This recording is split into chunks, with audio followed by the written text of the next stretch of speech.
March 15th. It's the Ides of March. In case for those of you who are, history fans. But here we are. We are officially, let me pull it up. We are officially just about to be 38 days away from the NFL draft starting. So we are sub 40 days away. We are getting close to just about a month away. So obviously free agency has died down a little bit. Rick, appreciate you. Glad you watched it and supported it. Yeah, I figured I'd put one out. It was a couple weeks since I put one out. Interesting to see how mock drafts are changing, where people are going and stuff like that. And that was kind of an interesting mock draft that we will use today as well, as we are going to hopefully mock draft with a decent amount of you out there. We will see. And yeah, how's everyone doing? What's new? Any rumors happening? Trade rumors? I was reading about George Pickens potential. Let's see how they're going to work that contract out. I assume George Pickens is going to want big time money. We're going to find out if the Cowboys are willing to pay him. So, or if they're going to try and trade him or what. I mean, I think they made the right move in franchise tagging him, but will be interesting to see if they're going to keep him or not. So I don't know if it's a guarantee. I'd be surprised if they didn't, but man, they're going to have to pay him a decent amount of money. So, but yeah, I'm going to drop the link in here to join the mock draft if you're interested.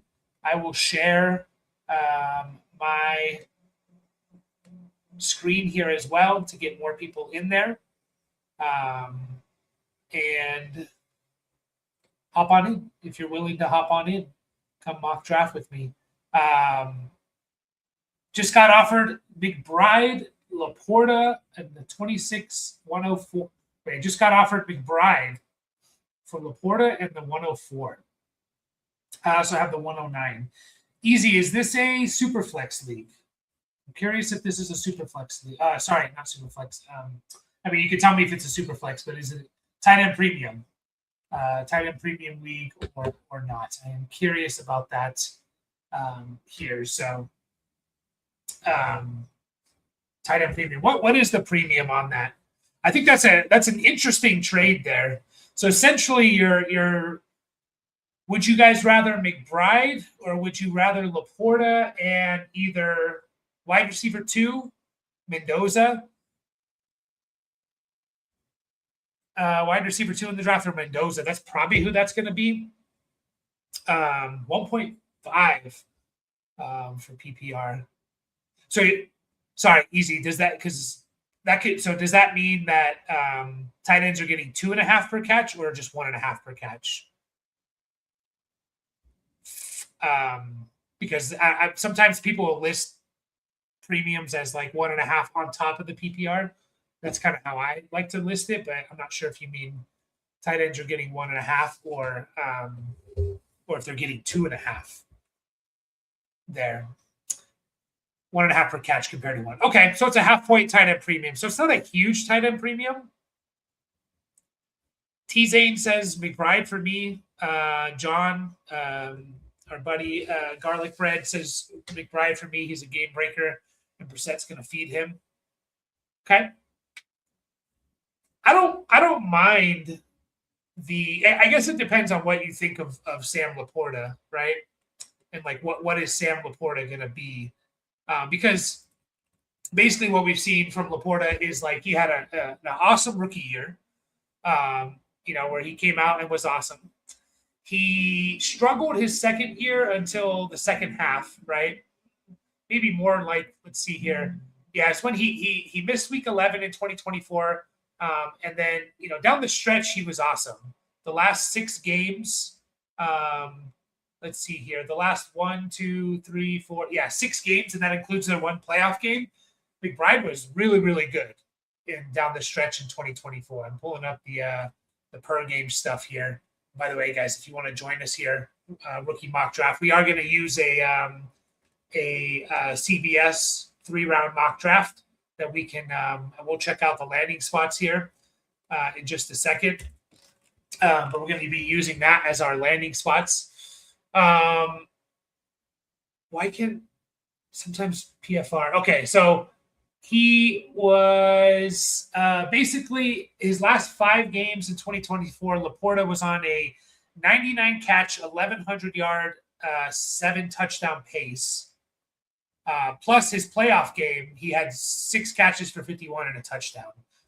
And then last year, Laporta obviously didn't play the full season.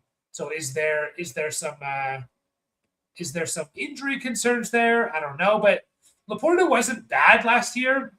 I mean, he was on a 76 catch, 900 yard, 6 touchdown pace last year. Laporta was hurt most of last year and bad, and since replaced OC, he's a bit of a wild card. Another thing here, I mean, Drew Petzing is the offensive coordinator. I hear a lot of people talk about Laporta as the, he's the offensive coordinator in Detroit now, and look at what McBride did under him those couple of years, right? Was he 2 years offensive coordinator? 3 years offensive coordinator. Look what McBride did. But then there's also the argument of like Trey McBride is potentially the best tight end or is the best tight end in football. So like maybe that's the reason why he was feeding him, and it's not necessarily like the offensive scheme. I'll say this: I don't hate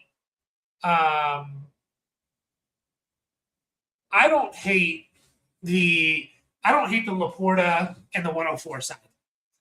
So the tight end premium is good. It's not massive. It's a half point, right? So that's already like, okay, it's a little bit better for tight ends, but it's not, like we play in our listener leagues 2.25 compared to 1 point or something like that. And then the 104, I mean, you're basically looking at, wide receiver 2 or QB1, maybe wide receiver 3. Like I don't hate the 104 side a whole lot. I know a lot of people love McBride, and that's totally fine. And I get the injury concern and stuff like that, but I still think Laporta is like really good. Drew Petzing is coming in, and yeah, he did have an offense that fed the tight ends. We know that the Lions are going to be a good offense. Obviously, the stock for Laporta goes up if a guy like J-Mo gets hurt or Amon-Ra or something. So I honestly don't mind either side here. And I would say easy that it really does depend on how you feel about Laporta. If you think he's going to be if you think Laporta is going to be an 80 to 90 catch guy, an 800 to 900 yard guy, and the possibility of double-digit touchdowns, then I think the smart play is to get the 104 and Laporta. If that's what you think Laporta is. If you think he's probably closer to like a 70, 75 catch guy and maybe 800 on a good year, then I would probably just keep McBride. Interesting trade, though. Rick is in a startup tomorrow, and yeah, guys, if you want to join our rookie mock here, we're gonna be kicking it off here in about 5-ish minutes. Join if you so please. I'd love to get a couple more of you in there. I need to change the linear draft here. I'll draft for the auto picks here as well. Rick, is this tight ends are getting 2 per catch or they're getting 3? I assume you mean 2 per catch because I don't know if I've ever heard of a tight end getting 3 per catch. Here's what I'll say about that, Rick. Let me show you the WAR for our listener leagues here. So Poseidon is a PPR. So our listener league that I'm about to show you here is a 1.25 tight end premium. So tight ends are getting 2.25 per reception. And look who's at the top of that. Trey McBride, the most valuable player in the entire league last year at 2.54 wins above replacement. More valuable than McCaffrey by 0.3. More valuable than Josh Allen by a full half a WAR. More valuable than Puka by 1.6 or a 0.6 WAR. So now you do see the drop off here You see the giant cliff right here. You know, we didn't really have any tight ends sniffing McBride last year. I do think Bowers can get there, maybe Loveland, maybe Warren. But you see the blue line there in relation to all the other ones. Unless they are like McBride or Bowers or Warren or Loveland, if you think they could reach that, I don't mind taking a McBride or a Bowers in the first round even. Again, maybe Trey McBride was the most valuable player in our Poseidon League, and this is a 1.25 tight end premium, meaning tight ends get 2.25 per catch. So I don't mind you taking McBride in the first round or Bowers. I think once you get past those elite guys, I would be a little bit hesitant about them, like overvaluing them too much. Obviously, you can value them a little bit more, but you still have, like, you can see how this line really flattens out here, especially when you get outside like the top 12 tight ends. Like, this is just a pretty flat line, and so there's not a whole lot of difference between like tight end 13 and tight end 27 or something. So I expect this cliff to be maybe one or two guys up here, maybe not quite that high, but one or two guys near the top, a cliff, and then there's going to be like tight end 3 or 4 to 10 or so, and then another cliff, and then the rest of the tight end. So I would prioritize those tight ends for sure. So other than that, though, I don't think you really change it too much on how you're going to draft, to be honest. But we had a guy who won one of our listener leagues. Again, it was a half PPR, 1.25 tight end premium, and Rip Lips. He won the league last year, and he drafted so many tight ends. Like, it was. He named his team Tight End U. He had Fannin, Hawkinson, Freiermuth, Mason Taylor, Kincaid.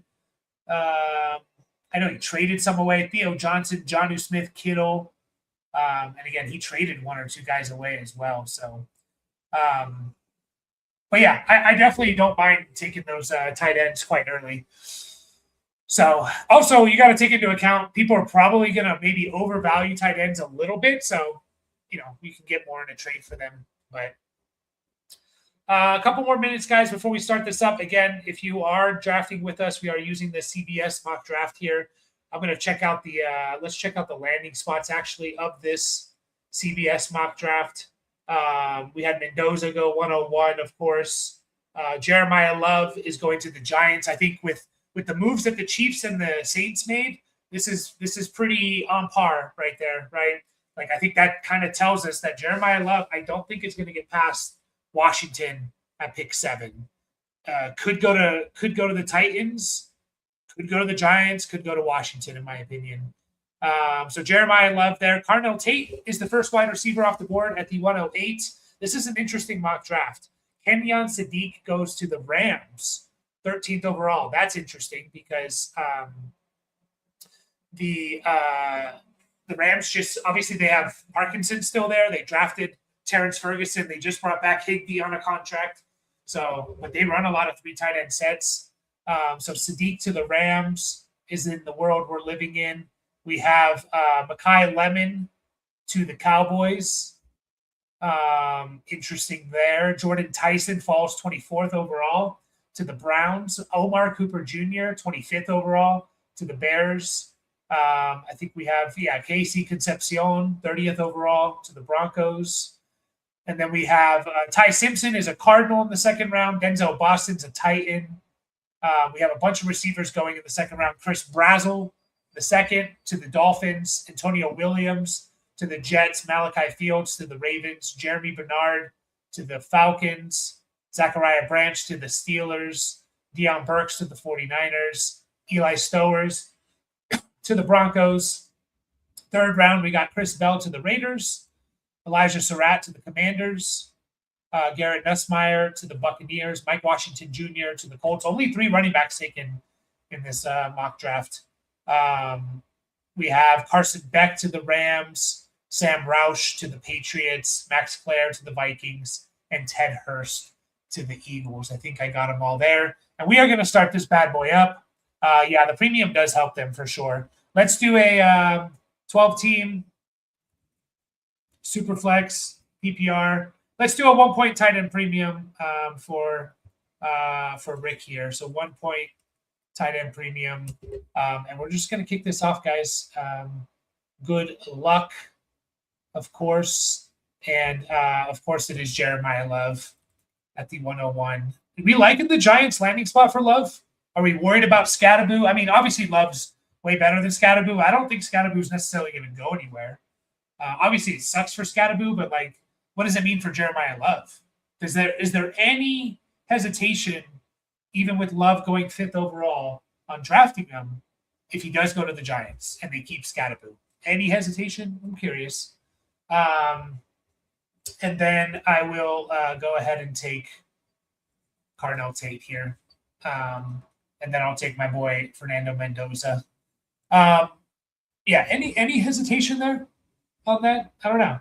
But by the way, guys, make sure to hit the like button for us on the video. Just gets more eyes on the video. If you're not subscribed, of course, subscribe and join our Discord. We see Mekhi Lemon go off the board. Mekhi Lemon to the Cowboys is, if they keep Pickens, that's not the greatest. Like I don't think I don't know how productive Mekhi Lemon will be if everyone's healthy. I think it fits perfectly for like the Cowboys. You got Lamb as like that movable receiver, the Z receiver that can kind of move in motion, stuff like that. You got Pickens on the outside, the X receiver, Mekhi Lemon kind of in the slot, although I don't just think he's a slot player, but I have to imagine that's where, he'll play on the outside and Lamb will go in the slot and stuff. But just, overall, that's kind of how I envision it. But I don't love that for him for sure. No hesitation for me for Jeremiah Love. No hesitation. Just hate that for Scatterboo. I hate it for Scat. I prefer Tennessee, but production should be relatively similar. Yeah, probably, right? Probably. I do hate it for Scatterboo. I'm curious if the Giants would do that. I'm really, really curious. I mean, I know this draft isn't necessarily super deep with like blue chip prospects, and Love is one of them, but man, you do have a good running back there. Like, is it better to have like Scatterboo and whatever that the Giants need and stuff like that, or like an edge, one of the better edge players, or Sonny Styles or something like that, or is it better to go with like Love and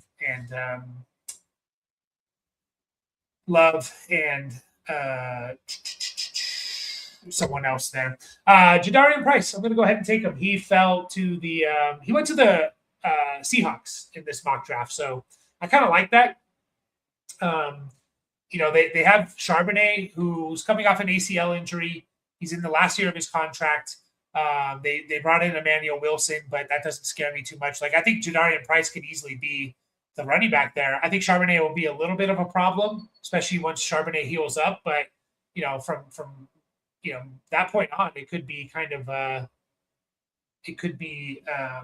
Jadarian Price's backfield. So go ahead and take Concepcion, who goes to the Broncos.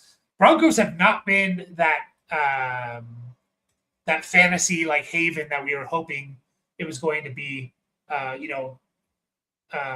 Peyton kind of felt like he always had elite fantasy players at his time in New Orleans, right? From Marcus Colston to Jimmy Graham to Reggie Bush and his versatility to obviously like Kamara, Mark Ingram. Sproles was good, Pierre Thomas, and then he had Michael Thomas there, and I like the Ty Simpson pick there. It's we haven't really. I mean, Sutton's had a good year. They've had some running backs that were start worthy, but it feels like a little bit. I don't know. Who am I going to take next here? I'll go ahead and grab Omar Cooper. How would you like it if the Bears drafted a wide receiver in the first round, like an Omar Cooper? Would that make things exciting for you? I'm going to go Stowers as well. I'm going to pause it real quick. Like if the Bears take Omar Cooper Jr., I was saying this on my video that I don't think like as prospects, Adunze was a better prospect. Luther Burden, in my opinion, was a better prospect than Omar Cooper Jr. You have Loveland there. It's like, yeah, they get rid of DJ Moore and then they bring in another receiver. Does that just mean one thing to consider, I guess, is Adunze was not drafted by Ben Johnson. And so does that potentially mean that like Adunze doesn't really fit their offense? I don't really know, to be honest, but I have to remember where all these guys went now. I have my doc here. Let me pull it up. I'm probably going to go with Jeremy Bernard, though, unless I'm forgetting someone. Boston went. Yeah, let's go with Bernard. We'll go Jeremy Bernard. He goes to the Falcons. I actually don't mind that landing spot. They definitely need someone to really catch passes alongside of London. There, it's like who's their wide receiver 2 right now? You know, it's not very exciting there. And then we'll go ahead and grab Chris Bell. I'm going to dip into the 3rd round here. I really like Chris Bell. I think he's going to be a pretty nice value in rookie drafts. I think there's a good chance he doesn't go that early. You know, I think it's kind of a guy that could go in the 3rd round of this draft and maybe get him in mid to late 2nd round. I'll go ahead and take Mike Washington. He goes to the Colts. I think I missed that in the rundown, but he went to the Colts. Not the greatest, but like I said on the video that I posted, JT is in a contract year. He'll be 28 in January, you know, the start of next season. I would assume that the Colts are going to extend JT, you know, maybe give him a 2-year extension or something. He's still young enough, but you know, there's a world where JT's not on the Colts next year, and I think that could be obviously good for Mike Washington. Yeah, I hope they don't take a receiver either. They'd just be like, man, like it would have changed from last year. Like who is the highest Bears pass catcher? Let's just say in a standard PPR dynasty league, who's the highest Bears pass catcher that should be drafted in dynasty? Is it Burden? Is it Dunze? Or is it Loveland? What's your guys' opinion? And we'll say you can say it for just like a non-tight end premium league, and then we can talk maybe, you know, at what point does it change to Loveland? Like, what's the PPR have to be for it to change to Loveland here? I know. Sorry, I stuck your Raider there, Rick. Is it crazy for me? Nah, I don't know. I think it is.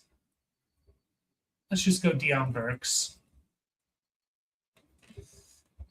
I don't know how good for fantasy Deion Burks is going to be, but he is very, very talented on a good team to the 49ers. Probably Loveland. And Dunze, I think, still has the highest ceiling, but Loveland easy for floor. I think I agree with you, Garlic, John,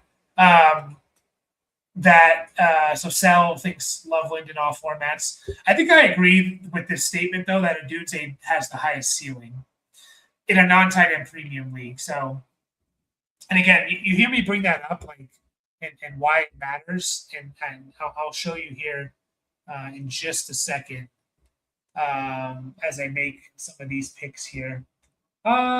Is it crazy to like? I think I'm still going to hold out. I'm going to hold out. I'm going to go ahead and grab Max Clare here. If we think Hawkinson's dead, then I don't mind that Clare pick.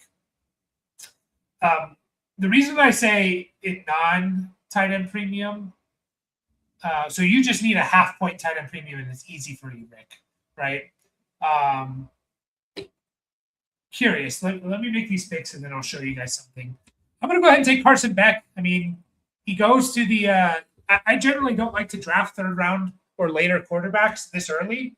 There's kind of two exceptions. One, if you rush the ball like a Jalen Milroe last year, he was kind of going in this range. Or two, if you go to a team that I really trust, like the Rams, and Carson Beck goes in the third round to the Rams. I think Nussmeier is probably my QB3, but Carson Beck going to the Rams in the third round. I mean, I trust McVay. Not to say like he drafted Stetson Bennett and stuff like that, but I still trust McVay for the most part. And Stafford has to be in his last year, right? So I'll go ahead and grab him there, and then we'll go ahead and take did Zachariah Branch go? No. So the reason I asked that about Loveland and a non-tight end premium. What's up, Nick? Again, here's the war. Here's the war again. So let me go back to our listener league where it's a 1.25 tight end premium. So it's a PPR. Tight ends are getting 2.25 per reception. Insane tight end premium. Trey McBride, the most valuable player, right? Most valuable player. I switched over to this is my original home Dynasty league. I have Trey McBride. It's a non-tight end premium. It's a half PPR, non-tight end premium. Look where McBride is. 1.07. He's nowhere close to Christian McCaffrey. Again, McBride in a 1.25 tight end premium by like clearing everyone, clearing McCaffrey in value, clearing Josh Allen, clearing Puka Nacua by a pretty significant amount. Non-tight end premium. Look at where McBride is. Now, you do have to factor in the positional like value, right? Like that he was half a point better than the tight end too. So that positional value you're getting starting McBride versus whoever your opponent's starting, you have to take that into account. But he's nowhere close. McCaffrey's a full win and a half above replacement than him.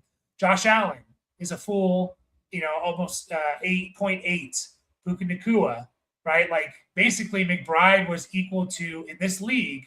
Now this is a half PPR 0.1 per carry. I think there's a half for first down as well. But like he was equivalent to like Ashton Genty, McBride was. So that's why I kind of mentioned non-tight end premium. I think it is a doomsday for me. I think it's a doomsday for me because of the upside. And then where does the tight end premium have to be? Probably 0.75 for me to like. I would consider it at half a point for sure, like Loveland. But like 0.75 to me is where it becomes like, okay, I'm not going to think about it. 0.75 on top of either half or full PPR is where I get to the point of like not even thinking about it. Still might take them in a 0.5, but I would still debate it. So let's go with I'm going to take Antonio Williams. I kind of like that draft pick. I think he's a decent player, probably a wide receiver 2 at best, but he gets onto the Jets. And again, go look at the Jets depth chart. Like they need a wide receiver 2 desperately there.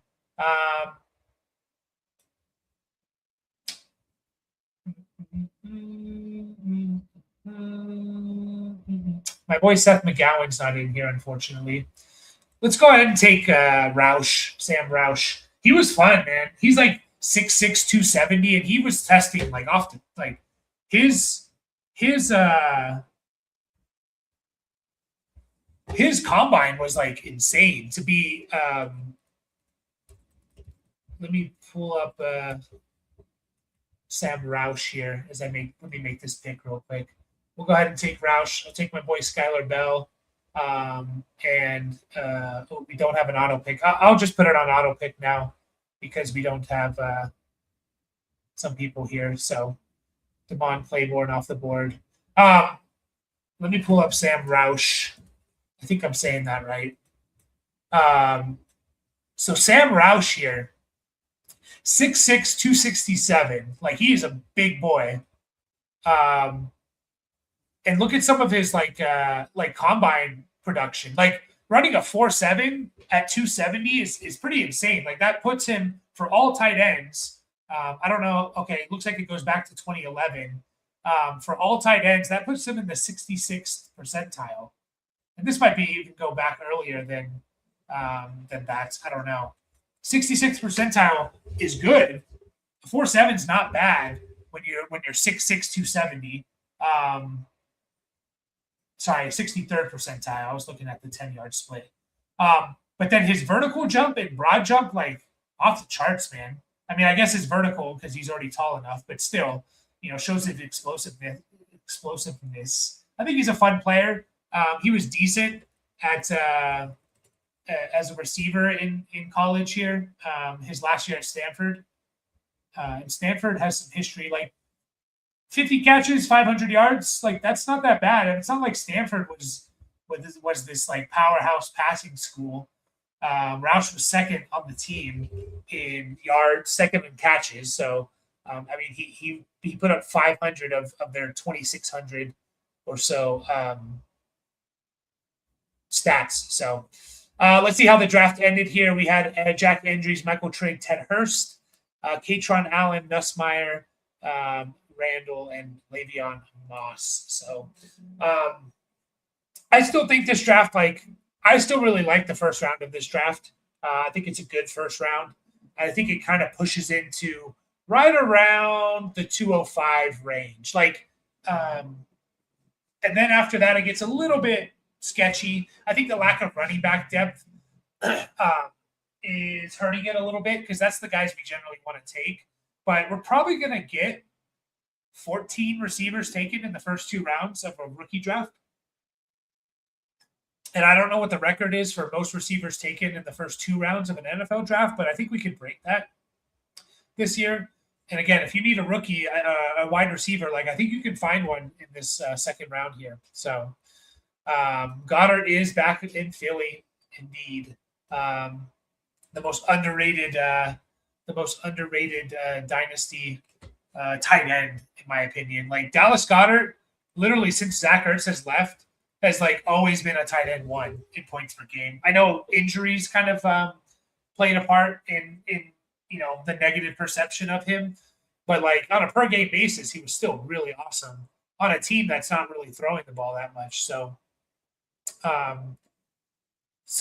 mean, it's good.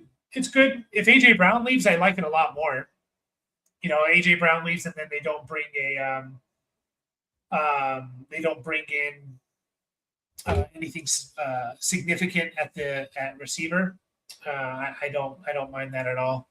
So, but yeah, guys, I'll hang out a little bit longer if you guys have any questions. You want to talk some tear downs, post free agency. How are we kind of understanding a lot of things? I kind of feel who was it? Bashal Tootin. I was thinking about Tootin today. I know he came up in the last live stream, Bashal Tootin, and I don't think I'm curious as to how we should approach him, because can he be an all around workhorse running back? I don't know. And my concern for Tootin is that. So they brought in Chris Rodriguez. Is Chris Rodriguez just going to replace their ETN? Obviously, he's not going to be as good. So we're for sure going to see more usage from Tootin. But how many carries of Jackson of ETN's 260 carries last year? How many of those are going to Chris Rodriguez? My guess would be at least 180 of those. So we're looking at roughly 80 carries or so for Tootin. And then my other concern with him is, and Mick, you bring up the good point there that I've talked about, is that Liam Cohen has the history with him. Rodriguez's best year in college, 2021, I believe, or 2. Liam Cohen was the offensive coordinator at Kentucky. So there's that. Also, I know I think a lot of people think of Tootin as the third down back. They were using LaQuint Allen last year as the third down back. It wasn't Tootin. Now Tootin caught some passes, but he played in 15 games, only caught 10 passes. Bashal Tootin. He was not the third down back. It was LaQuint Allen. So you could be in a situation where Tootin's role Maybe he goes from, so he had 83 carries last year in 15 games, right? And then 4 carries in the playoffs. So essentially, he had 87 carries in 16 games. He was averaging 5.5 carries a game. Maybe that bumps up to like 8 or 9, but I don't know if it's going to go up much more. So I'm kind of curious, like, should he be a sell high to him? I mean, if we just, I'm going to pull up the trade database and then I'll answer these questions. If I try to trade both Goddard and Kittle, what do you think I could get for them? Kittle's a tough one. I don't see the value in trading Kittle right now. One, veteran players are harder to trade in the offseason. And two, he's coming off an Achilles injury, and he's going to be 33 in the middle of the year. So I don't really see the value in trading Kittle right now. Like, if someone's going to throw like a late second-round pick at me, I'm just going to keep Kittle. Like, maybe I cash out if it's an early second-round pick. I just don't know who's doing that right now. Maybe someone wants to take a chance, sure. But like, it would have to be at least an early second for me. And then even then, I'm kind of like, do I just hold? Like, do I just hold and Kittle has like, would we be shocked if he came back from his Achilles? It was just awesome because George Kittle's just awesome. Goddard, again, like, I just don't think either one of the, like, Goddard he's never been valued correctly, in my opinion. Let me share with you guys here. Keep trade cut. Dallas Goddard, tight end 23. Tight end 23 for Dallas Goddard. Just look at look how low he's been. So this is going back to 2024, right? Since middle of like 2024, he's just been floating around. At one point, he got to tight end 9. I don't know what was happening there. This is kind of like hard to. Sorry, this is the beginning of 24. So basically, the last 2 years, besides this spike that Goddard had, he's been floating around like tight end 17 to 25. Okay, he hit 15 there, and then he's tanking. Like, people don't value Dallas Goddard like they should be. And then you pull up what Dallas Goddard has been each and every year. At each and every year here since 2022, I believe. Like, Dallas Goddard, I'm just going to look at a per game basis. Tight end 5. Okay, he missed time. That's been the biggest thing with Goddard. It's like he's been a little bit too injured, right? But tight end 5 in points per game. Tight end 12 in points per game in 2023. Tight end 11 in points per game in 2024. And then last year, he was tight end 6 in points per game. He's literally never not been a tight end 1 in a points per game basis. So I just don't think you're going to, like, I don't think you're going to get the right value, Sean, I guess is the biggest thing. That's like my point there that I'm making is, like, what's someone going to offer you? Again, if someone wants to offer me like an early second or a 27 second, and I think it could be a high pick, then maybe I cash out. But like, other than that, I think I'm just going to keep those guys. I think they bring back more value on my team. They're like down tier options for sure. Mick, you were offered Bucky in the 106 plus the 111 for my Hampton in the 304. Should I pull the trigger? It's a 12-man, 0.25 per carry. Mick, how many starters in this league? How many starters in this league? Because you're getting, basically, it's like Hampton for Bucky Irving. So let me pull up the mock draft we just did. I closed it out, but let me just pull it up here.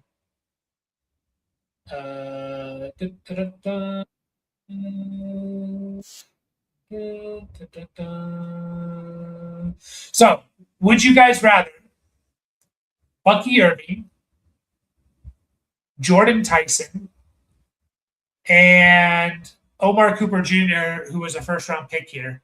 Let's just say roughly that, or Amari and Hampton. 304, I'm not even really considering. Like, that's a dart throw, especially in this year's draft. it was Nicholas Singleton in this draft, but like it's a dart throw, right? It's only a start 8. Okay. So that puts a little bit of context there. Because start 8 is very shallow, and we want studs. That being said, I personally think Bucky is a stud. Start 9, okay. It's a 12 team. So it's not like, yeah. I don't mind the Bucky 106, 111 side. I know Hampton is going to be a beast. I think Bucky is also going to be a beast. I don't think he's as good as Hampton, but if you're telling me I get like Jordan Tyson and a first round pick at wide receiver or a quarterback in a super flex league, I probably take that because I don't think Bucky's that far off from Hampton. Now, I do think Hampton can reach the elite tier. I also think Bucky potentially could. Kenneth Gainwell is obviously going to take catches from him, but like Bucky just needs to catch about 40 passes, about 2 a game, 2.5. So, yeah, I like the Bucky side there. T-Zane agrees. I like the Bucky side there.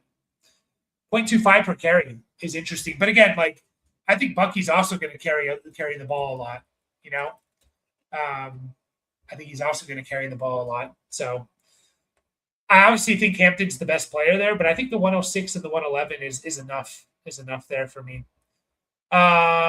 Seems more like Tootin will be spelling Rodriguez. Yeah, I agree with there. Any thoughts on BTJ getting traded this offseason? If so, to which team? I don't know. I just don't know. Like, what was the rumor that the Jags wanted like 2 firsts for him or something? Like the asking price is too high. I don't really know if BTJ is going to get like I don't know if you're Jacksonville unless you are getting 2 firsts, like equivalent in value. Why Jacksonville would want to trade him?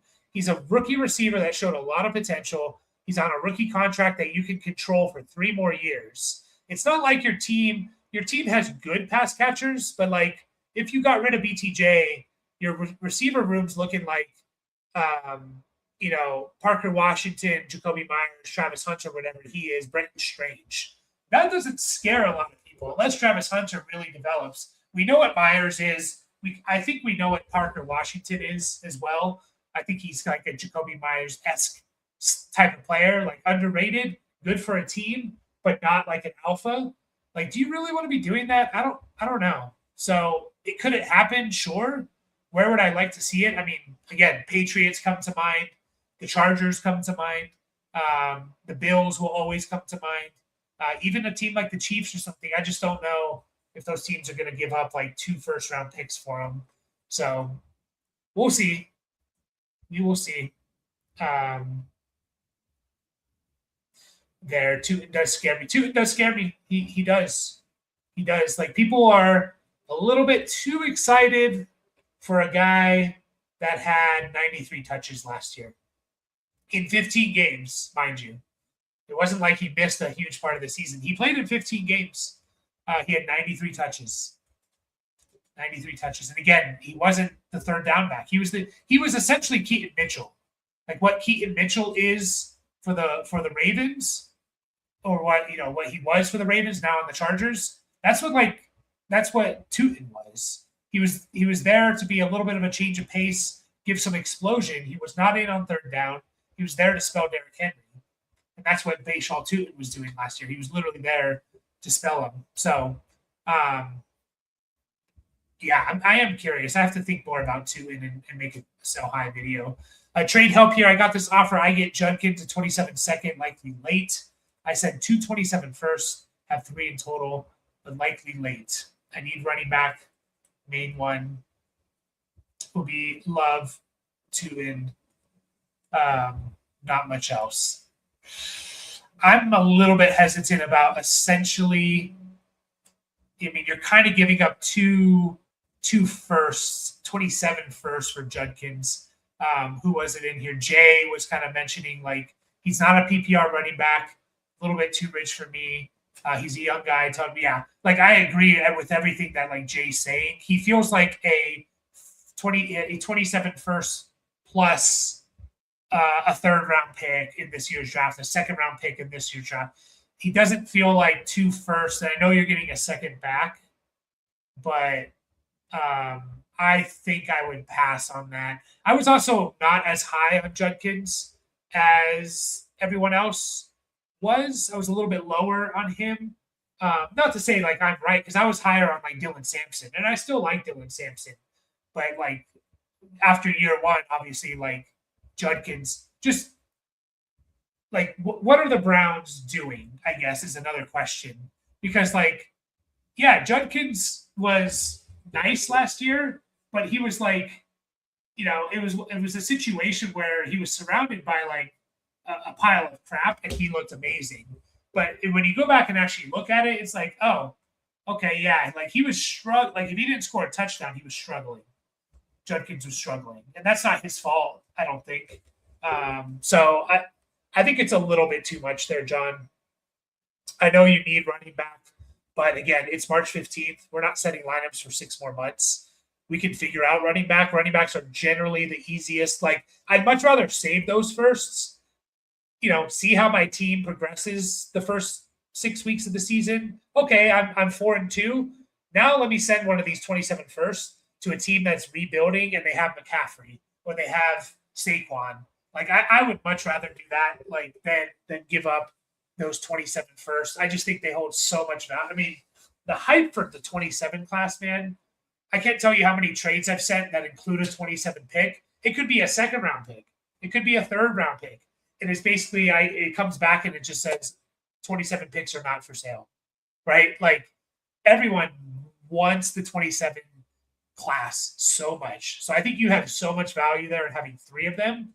I think you probably got those before maybe people caught on that how good the 27 class was. Like, I think that's your power play on this team. So I think I would pass. I would personally pass there.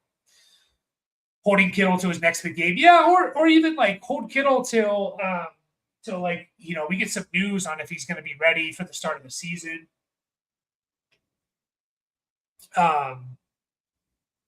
Yeah. I think that's the play here. I just don't think you can get the value. Trade Hendo for Garrett Wilson.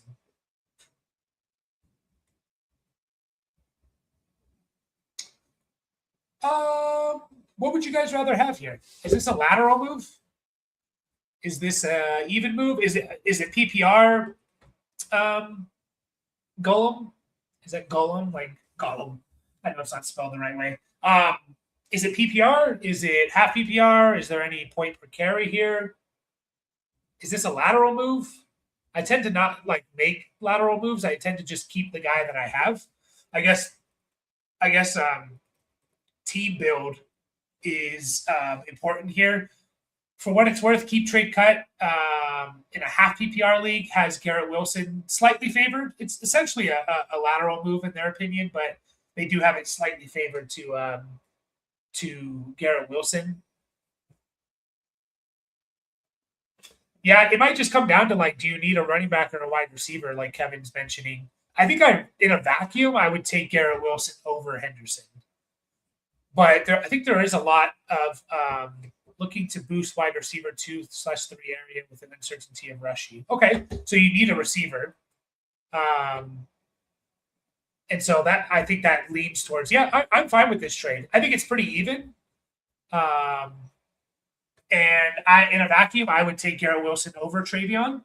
If it was in a league where running backs were slightly more valuable, like in a half PPR, 0.1 per carry, then I would take Travion. If it's in a PPR league, no point per carry, then I would take Garrett Wilson. So yeah, I think that's fine. Free Michael Mayer. Here's the thing, though, is with the 2 tight end sets. Let me show you guys this. Let me see if I can find the website that I found it at originally. This is from Sumer Sports. Hopefully I'm saying that right. They looked at here, Sumer Sports Summer. They looked at personnel, 12 personnel here.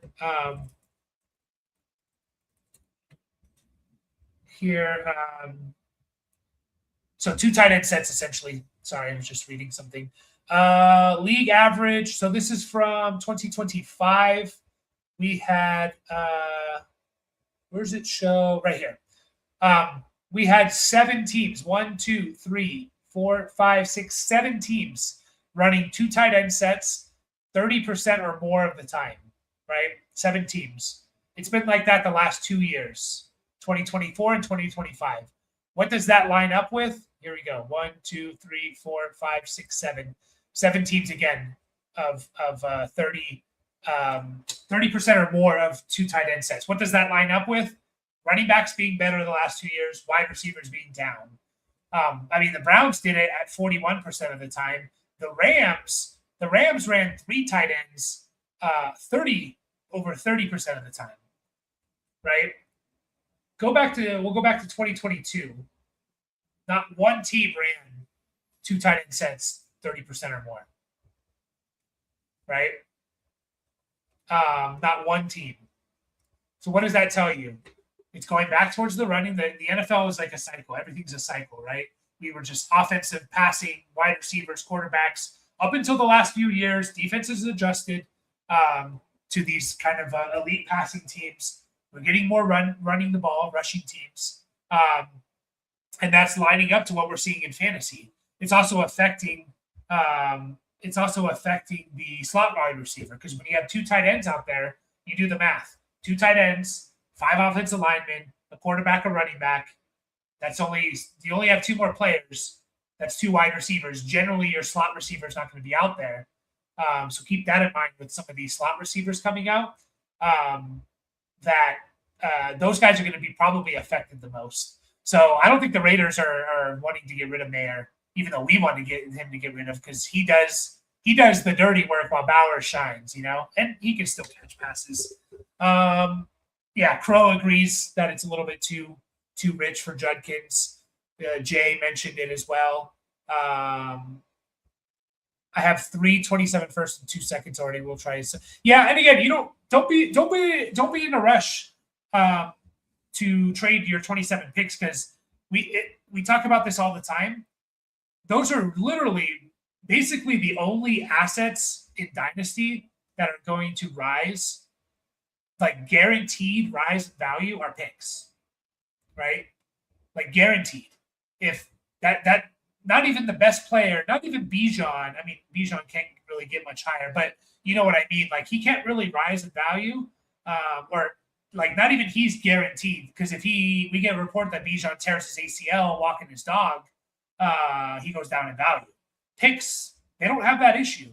So like those 27 picks are only going to skyrocket in value as we get closer and closer, as the season's starting, as like teams are as you're watching college football and you see Arch Manning be a beast, and Jeremiah Smith is awesome and stuff like that. Like these things only rise in value. So don't be in a rush, and maybe, especially trading for running backs right now, especially injured guys. Like I'd much rather trade for running backs in the middle of the season if possible. So I would send one. Yeah, we talked about that. Great draft class, like the Bucky side. If Kyler's a starter, which we presume he will be able to feed all 3 options, I think I'm slowly trying to get out on some Addison. I think that's fair. That being said, like Addison's never really been a big volume guy. So like, do I think Kyler can support Addison catching 70 passes or averaging about 4 catches a game? I do.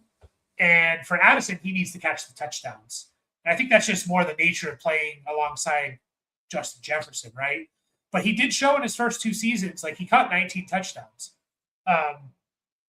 He had 20 total touchdowns his first 2 seasons. So I think that's probably Addison's path, as long as Justin Jefferson's there, to be honest. So, but no, I'm not super confident in that, to answer your question, Kev. Yeah, I agree there. Too much to pass on. Rather have Garrett Wilson if I needed a wide receiver. Agreed. I'm in a non-tight end premium league. I have both Barner and Arroyo. Would you sell to upgrade or see which guys rises? I also have Gadsden. Thoughts on him this year? I think Gadsden's obviously your most valuable player. I like Barner and I like Arroyo. I don't really know how Arroyo fits into that offense. Again, we just talked about two tight end sets on the rise. Um, I think in a non-tight end premium league, I don't know if you can get much for those guys. I would sell whoever's more valuable. So in non-tight end premium leagues, what I'm really looking to do is I'm looking to tier off of. I'm just going to pull up keep trade cut here, like probably Gadsden to be honest.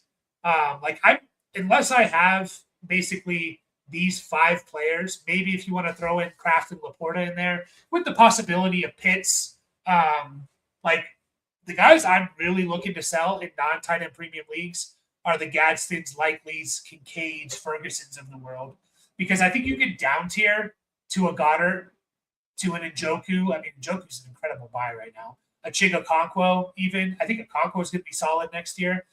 And then the difference in production between like these guys and the difference it means for your team between like Jake Ferguson and a Chigakonkwo, I don't think is honestly is not going to be that much. And if I could get extra assets on top of it, I'm doing that each and every day of the week. So I think Gadsden is like, he's probably your most valuable piece. I wouldn't mind. Can I tier down? Can I get a Mason Taylor? Can I get a Njoku? Can I get a Chigakonkwo? Can I get one of those guys and then get some assets on top of it? I think that's what I would potentially be looking to do there. But I like Gadsden this year. Like, again, just look at what under Mike McDaniel, the last 2 seasons, we had 2 tight ends very similar to Oronde Gadsden in terms of like their build. Jonnu Smith in 2024, and Jonnu Smith was awesome. And then Darren Waller last year. Darren Waller is like a Gadsden-esque type of player, basically more of a big wide receiver than a legit tight end. And Darren Waller, for what it's worth, like he caught 6 touchdown passes. So, and then you think about the Chargers, you have McConkey, and who else are you super confident in to be a consistent second option? It might be Gadsden. So I don't mind just holding on to Gadsden for sure. I think he's going to be pretty good. Real quick, guys, make sure to hit the like button for us and join our Discord. I'm going to get you guys in here to join our Discord. It's free to join. You'll know when we go live. We're going to do live rookie mocks. We already did one today. We want to put together another listener league. We have 4 Dynasty listener leagues. We started 3 last year, and then we're starting up 1 again this year. We're going to be drafting in April live on this channel. And so we'd love to get another one set up. I know we have a few people already interested. Love to get one more set up. So if you are interested in joining a real money Dynasty listener league playing against me, my brother, and other listeners in this channel, join the Discord. We'll start putting that together. And then we do team reviews as well. We do charge for it. It's $20 for 1, $30 for 2. Some people in here got team reviews from us, and they can tell you we spend at least an hour talking about your team. So you get your money's worth. Like we break down your team either live on set or make a private video for you if you don't want like other league mates, if they watch our channel or consume Dynasty content, you don't want them to see it. We can do it private for you. And yeah, we spent like an hour talking about it because that's just what we do. We break down a lot of stuff. But yeah, Jay, hopefully that helps you a little bit. Trade the 105 and Caleb Johnson for Garrett Wilson and Aaron Jones. Yeah.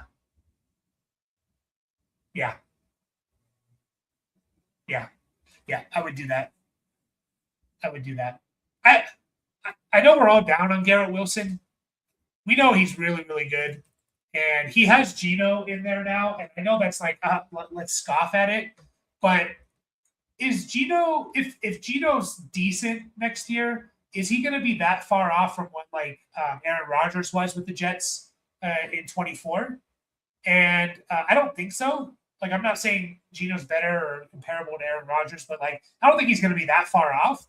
And just go look at what Garrett Wilson was doing before the Devontae Adams trade. Garrett Wilson was on an incredible pace that year.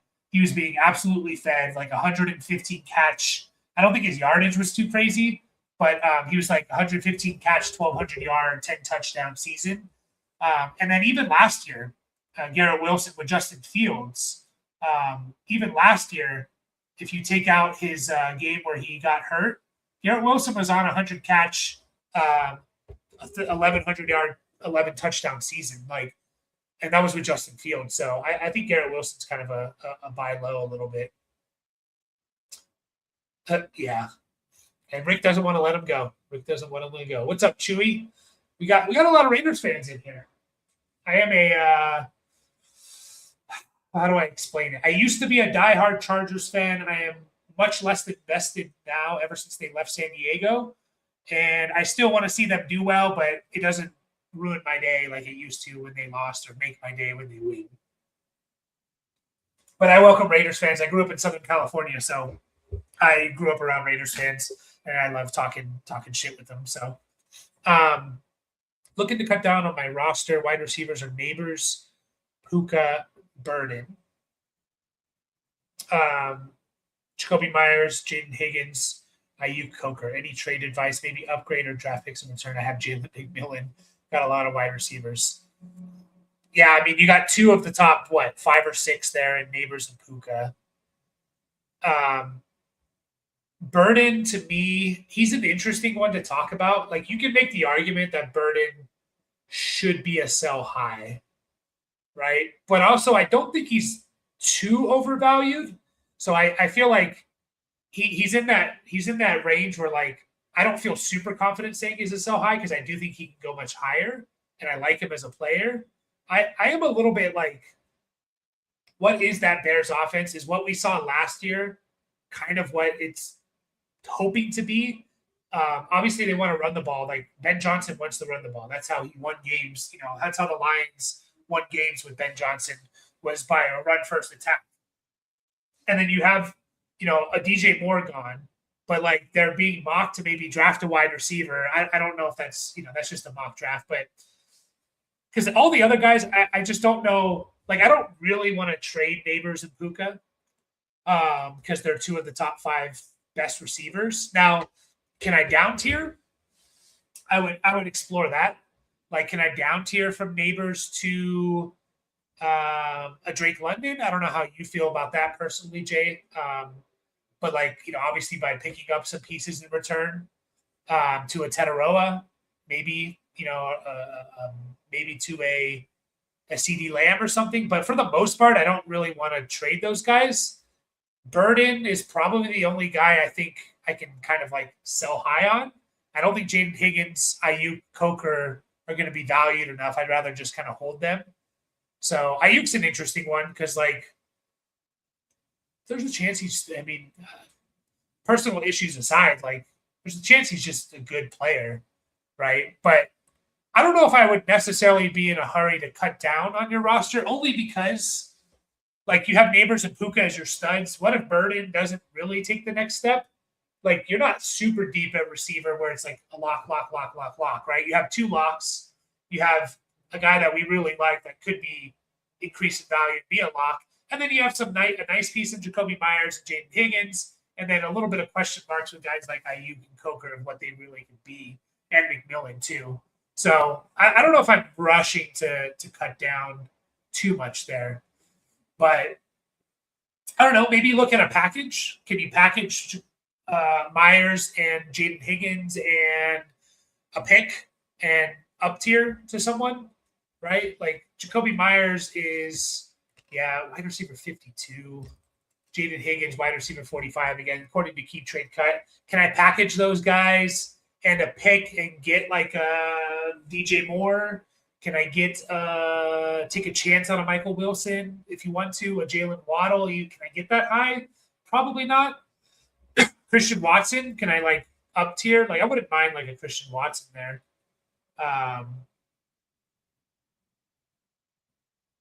So yeah, I don't know where else. I mean, not knowing your running backs and stuff, right?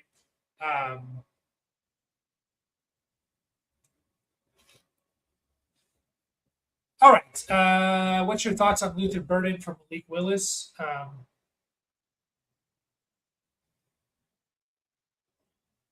What's your thoughts on Luther Burden for Malik Willis in the 202?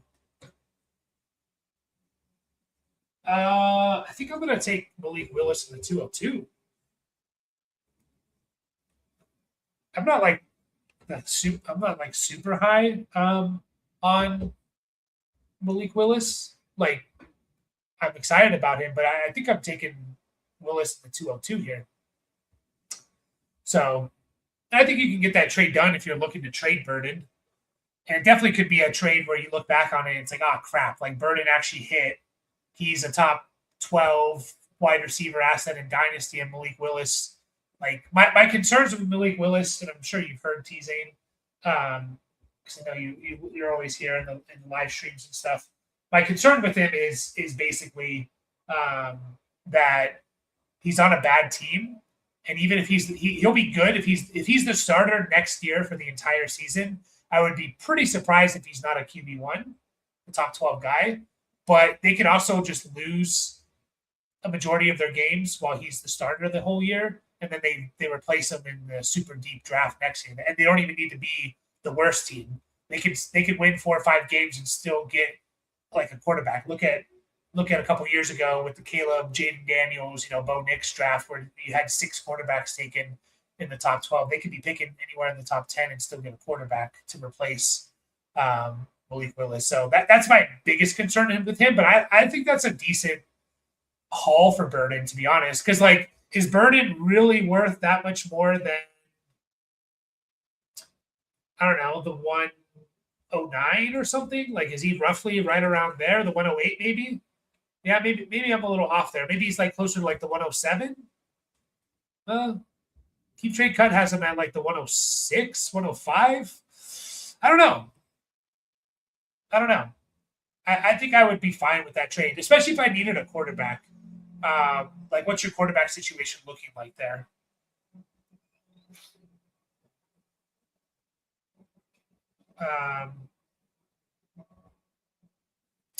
So, yeah, I would say, like, what's your quarterback situation, wide receiver situation looking there, too?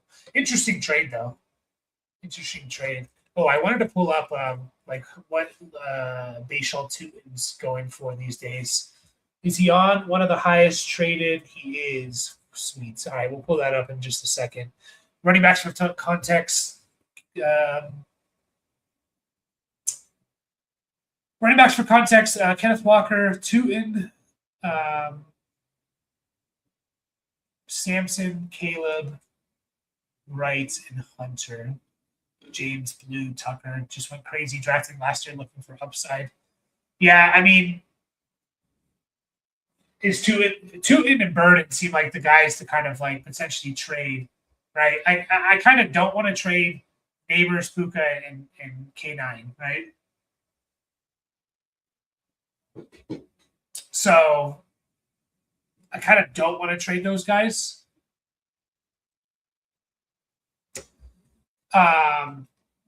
So yeah, maybe can you put together a package with like a Tutin and ideally I'd like to keep Burden, so like Tutin and Jacoby Myers and see what you can upgrade to. If the hype is high on Tutin, and this is kind of a perfect time. Again, if you guys don't use Dynasty Data, you should. They have a really awesome trade database that shows you the most traded players here: Malik Willis, Kyler Murray, Kenneth Walker. The big bubble, bigger the bubble, the more traded. These are some trades. 624 trades happened. They tell you like the league settings and stuff. Trying to look for ones that just involve Bashal Tutin for Malik Willis, Tutin in the 203 for Nico and Keaton Mitchell. Give me Nico there. I'll take Nico there. Tutin for a random first in 28.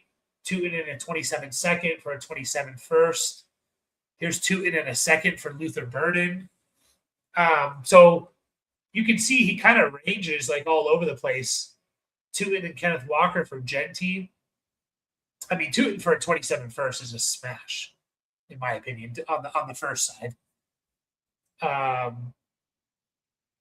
So yeah, can you package like, or maybe Jaden Higgins is probably the more valued piece there, Jay. I don't mind trading Jaden Higgins. I think he's a nice player. I think he's probably a wide receiver 2 at best for a team. And on the Texans, he's probably, in terms of fantasy production, like a wide receiver 3 at best. Because I don't think this is going to be this like prolific passing offense. So, like I would be looking to potentially package two in with Jaden Higgins or Myers, whoever has more value, and seeing what I can get there. I think that's what I would be doing. You can hold out for Ayuk, see where he signs, if he signs somewhere, and then potentially, sell Ayuk if he goes and signs with like the Commanders or something.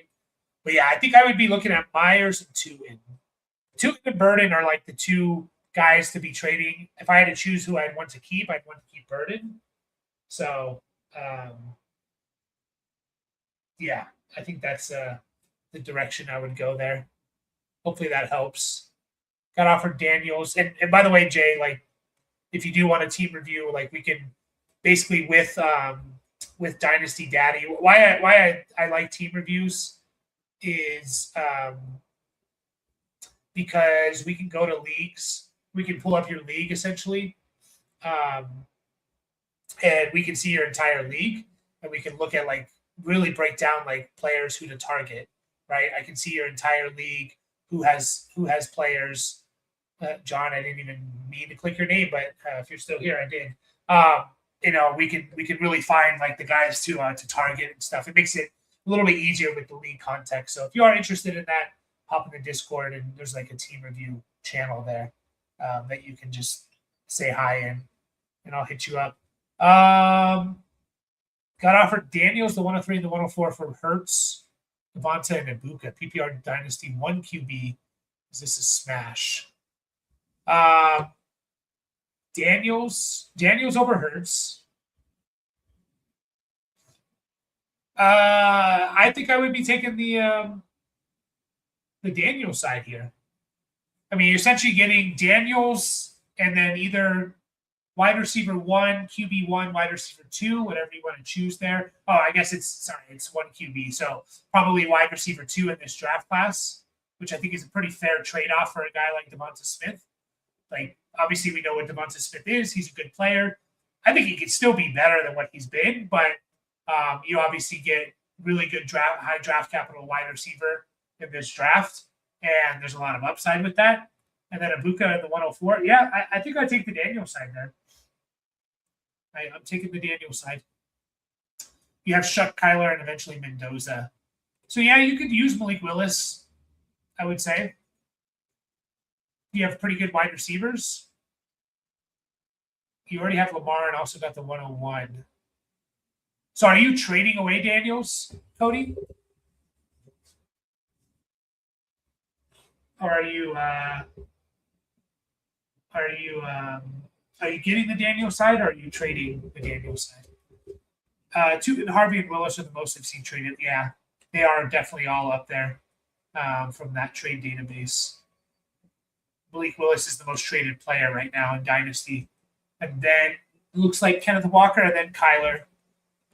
So that would make sense that Willis is up there. Harvey's another interesting one we're going to have to talk about. You would get Daniels. I mean, Daniels over Hurts, sure. I think it's a good trade. Like it's a 1 QB, so like how often I feel like you may drive yourself crazy. Like, do I start Lamar or Daniels next year? But I guess that's a good problem to have.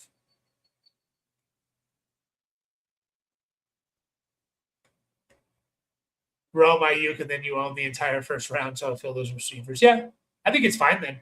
I think that's fine. That trade.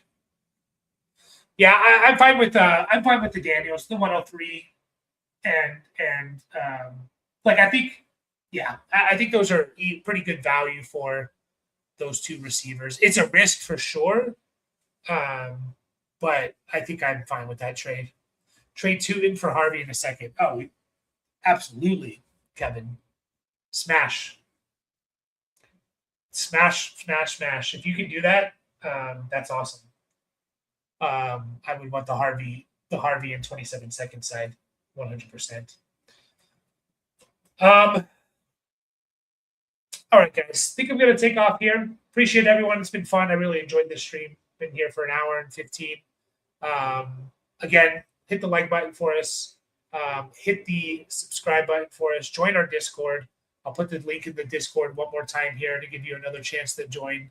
If you want to get into a listener league, a team review, all that fun stuff, join the Discord. That's where where we go live and all of that. We'll be back again probably Wednesday evening, and hopefully we get a little bit more news. We still got some free agents out there that will be interesting. I heard Juwan Jennings maybe to the Chargers, and that's intriguing. So, appreciate you all, and Kevin, Cody, T-Zane, Rick, Jay, a lot of guys today. Chewy, Mick, all you guys there. Crow, I like to scroll through and hopefully I don't miss anyone. Gull, if you're still out there. John, of course. Sean, Sel, still there. Appreciate you. Everyone that drafted with us, appreciate you. Easy. Appreciate all of you. And we'll see you guys Wednesday night. Have a good rest of your Sunday. Peace.